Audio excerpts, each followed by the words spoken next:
चलते हैं बॉम्बे में हमारे साथ आशीष चौहान के साथ अनुराग ने खास इंटरेक्शन किया है क्योंकि मार्केट पार्टिसिपेंट्स को डर था एलटीसीजी का जो कुछ भी नहीं आया। आइए सुनते हैं आशीष चौहान को बजट कैसा लगा।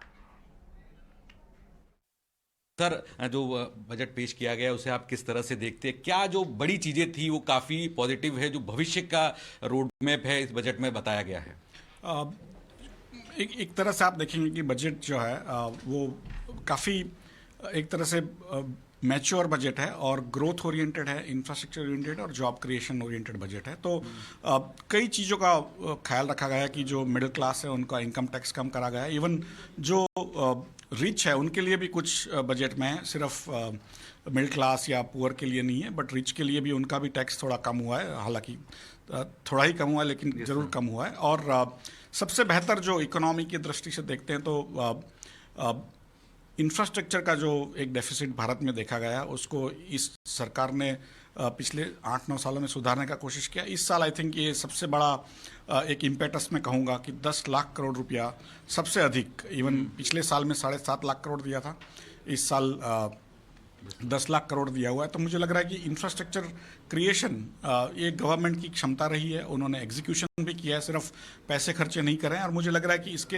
इसके चलते जो चीज़ें बन रही है और बनने वाली है, मुझे लग रहा है बहुत अभूतपूर्व होगी। और सर, जो अगर हम देखें कि एलटीसीजी का कहीं भी उल्लेख नहीं किया गया जो मार्केट एंटिसिपेट कर रहा था, उसको आप किस तरह से देखते हैं और उसका कितना और प्रभाव दिखते हुए दिखेगा आपको स्टॉक मार्केट पर? नहीं, एलटीसीजी जो लॉन्ग टर्म कैपिटल गेन्स जिसको हम कहते हैं, उस पर एक आशंका थी कि उस पर बढ़ोतरी होगी, खास करके लिस्टेड शेयर्स में। तो वो एक तरह से खरी नहीं उतरी है। आदरणीय वित्त मंत्री जी ने ख्याल रखा है कि स्टॉक मार्केट्स के जो निवेशक है उनका भी एक तरह से केयर करा जाए।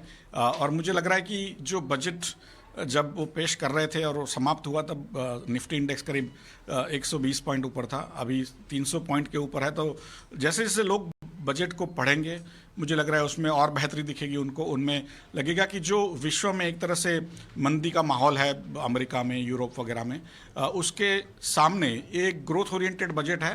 तो अगले 6-8 महीने जब पूरा वर्ल्ड मंदी में थोड़ा सा हल्का सा रहेगा, उसके सामने हमारा एक ग्रोथ इम्पेटस और बढ़ेगा।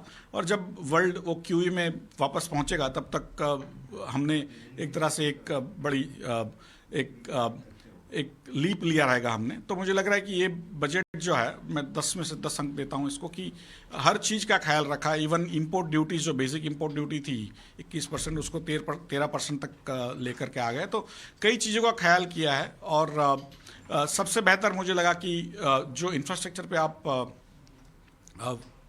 जोर देते हो, भार देते हो, तो उसके सामने जो चीज़ें सीमेंट, स्टील, उसके भी दाम बढ़ते हैं। उसके सामने जो वर्कर्स है, पुअरेस्ट ऑफ पुअर, उनको भी एक तरह से जॉब्स मिलती है, उनकी वजह से कंजम्पशन बढ़ता है, जैसे टूथपेस्ट, टूथब्रश, सोप, हर चीज़ का कंजम्पशन बढ़ता है। तो मुझे लग रहा है कि इंफ्रास्ट्रक्चर जहाँ जहाँ पर भी ग्रोथ हुआ है वर्ल्ड में, अमेरिका में आप देखोगे 20th सेंचुरी में, जापान, चाइना, सब जगह पे बेसिकली इंफ्रास्ट्रक्चर के मुताबिक वो ग्रो हुए हैं। और भारत आज पहली बार अपना इंफ्रास्ट्रक्चर पे पैसे भी खर्चा कर रहा है, उसको एग्जीक्यूट भी कर पा रहा है।